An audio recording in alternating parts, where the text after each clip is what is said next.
ఎటువంటి ప్రతిఫలం ఆశించకుండా ఆపదలో ఉన్న వారికి సహాయ సహకారాలు అందించడమే లయన్స్ క్లబ్ కాకినాడ విజన్ లక్ష్యమని క్లబ్ కోశాధికారి డాక్టర్ జయలక్ష్మి పేర్కొన్నారు. రమణపేటలో అడబాల ట్రస్ట్ కార్యాలయంలో లయన్స్ క్లబ్ కాకినాడ విజన్ ఆధ్వర్యంలో టీ శంకరి సౌజన్యంతో ప్రాణాంతక వ్యాధిగ్రస్తులకు నిత్యావసర సరుకులు పంపిణీ జరిగింది.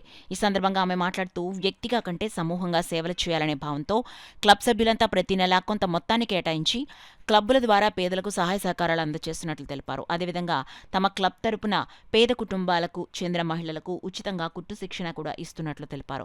కాకినాడ సబ్ జైలు వద్ద సందర్శకుల సౌకర్యార్థం షెడ్డు కూడా నిర్మించినట్లు డాక్టర్ జయలక్ష్మి తెలిపారు. ఈ కార్యక్రమంలో అడబాల రత్నప్రసాద్, ప్రసాద్ నాయుడు, నిమ్మకాయల వెంకటేశ్వరరావు, బుద్ధరాజు సత్యనారాయణరాజు, చింతపల్లి సుబ్బారావు, రాజా తదితరులు పాల్గొన్నారు.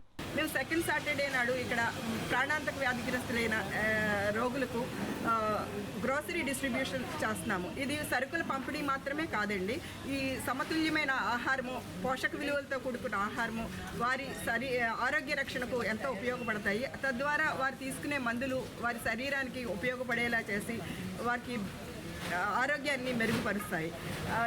నియమబద్ధమైన జీవితాన్ని గడుపుతూ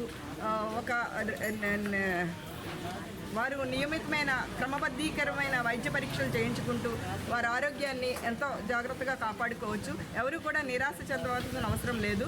సో మేమందరం కూడా మీకు అందరికీ కూడా మద్దతుగా ఉండి ప్రతి దానిలో కూడా ఈ ప్రాణాంతక వ్యాధిగ్రస్తులకి సహాయంగా తోడండి ముందుకు నడిపిస్తామని చెప్పి మనవి చేస్తున్నాము. అదేవిధంగా మా లయన్స్ క్లబ్ విజన్ వారి యొక్క సేవలు ఇక్కడ కుట్టు శిక్షణ కార్యక్రమం జరుగుతుందండి. పర్మనెంట్ ప్రాజెక్ట్ అది. ప్రతి 6 నెలలకు ఒక బ్యాచ్ బయటకు వస్తుంది.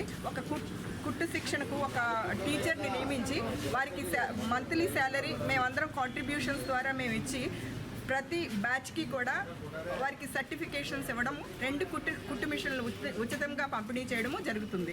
అదేవిధంగా మేము సబ్ జైలు మా పర్మనెంట్ ప్రాజెక్ట్స్ గురించి మాట్లాడుకుంటూ వస్తే చాలా ఉన్నాయండి.